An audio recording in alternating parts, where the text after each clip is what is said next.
Allez, salut les amis, j'espère que vous allez bien. Nouvelle semaine qui démarre et pour ce matin, on va faire un point complet sur le marché avec Bitcoin qui est déjà quasiment ce matin à 109 000 dollars, Ethereum 2580 dollars. Et vous allez voir, il y a quand même plutôt des choses intéressantes là en ce moment sur le marché et toujours avec des bonnes raisons de rester bien optimiste pour la suite. Allez, comme d'habitude, si c'est pas encore fait, pensez à vous abonner, pensez à liker et à commenter cette vidéo pour soutenir la chaîne. Et pour ceux qui veulent vraiment tout exploser en 2025, pour ça, vous avez juste à cliquer sur le lien Linktree en description et à rejoindre les différents groupes, avec notamment les nouveaux challenges de trading qui vont redémarrer dans la semaine.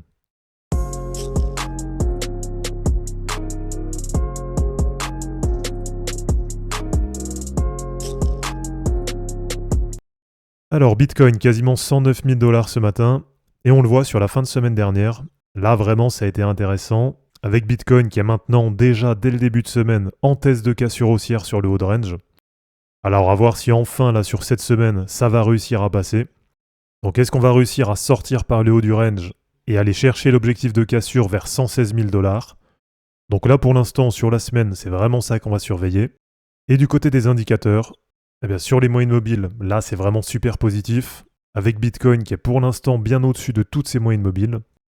Et sur Ishimoku c'est pareil, là c'est vraiment positif, avec la Tenkan Hebdo qui continue à bien monter, et la Kijun Hebdo qui est pour l'instant assez loin, et qui pourrait être un probable futur support, et qui est actuellement vers 93 200 dollars.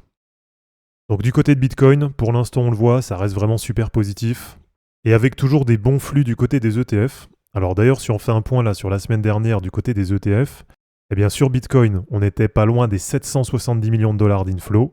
Et sur Ethereum, c'est pareil, là c'est plutôt pas mal, avec quasiment 220 millions de dollars d'inflow sur la semaine.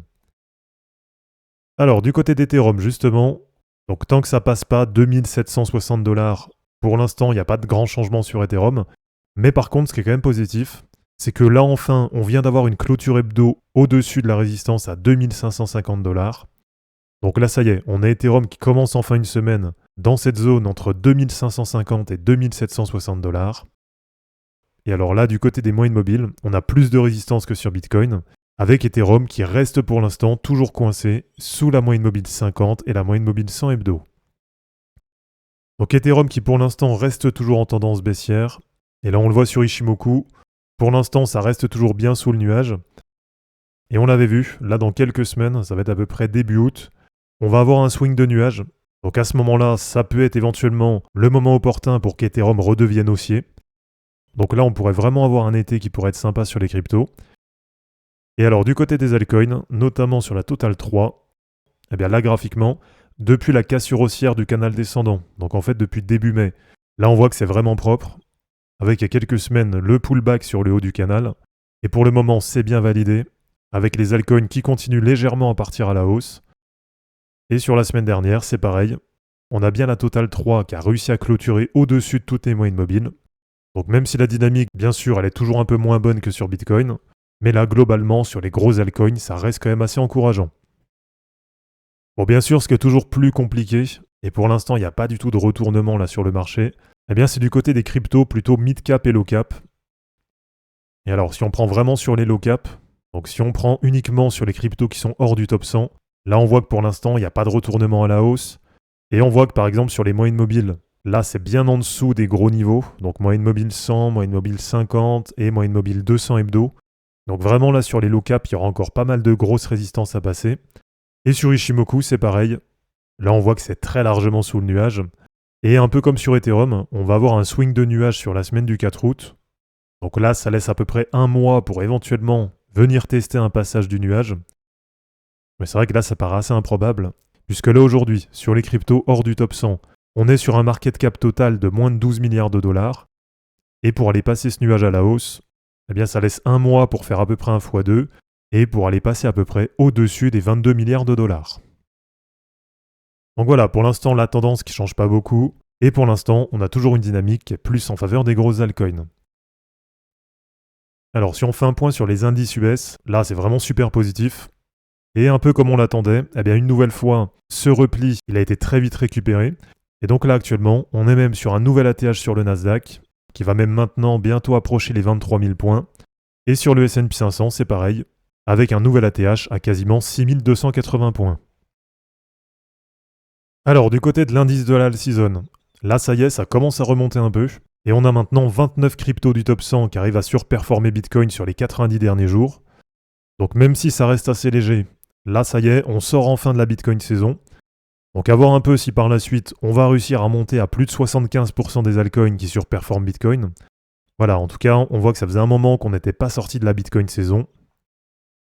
Et du côté du sentiment de marché, eh bien sur le Fear and Greed, pour l'instant, ça reste toujours en zone neutre avec 52 aujourd'hui. Et ça, c'est pareil, avec un Bitcoin qui a 109 000 $ ce matin, le fait qu'il n'y ait pas d'euphorie sur le marché, ça reste quand même bien encourageant pour la suite.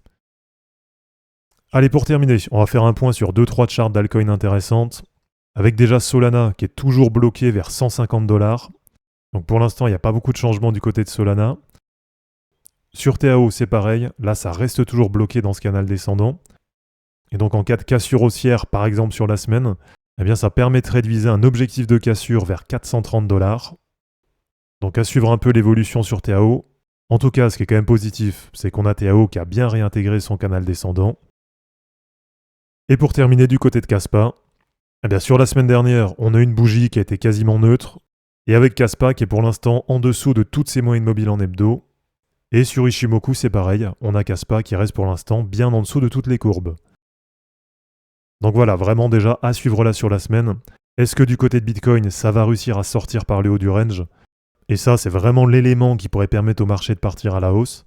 Et donc comme d'habitude, eh bien, s'il y a des altcoins qui vous intéressent pour une analyse détaillée, eh bien, dites-le moi dans les commentaires. Et comme ça, dans la semaine, je vous ferai une vidéo bien détaillée sur les altcoins qui vous intéressent. Donc voilà les amis, c'est terminé pour cette vidéo. J'espère en tout cas que ça vous aura plu. Comme d'habitude, pensez à vous abonner, à liker et à commenter cette vidéo pour soutenir la chaîne. De mon côté, je vous mets tout ça en ligne et je vous dis à bientôt. Ciao!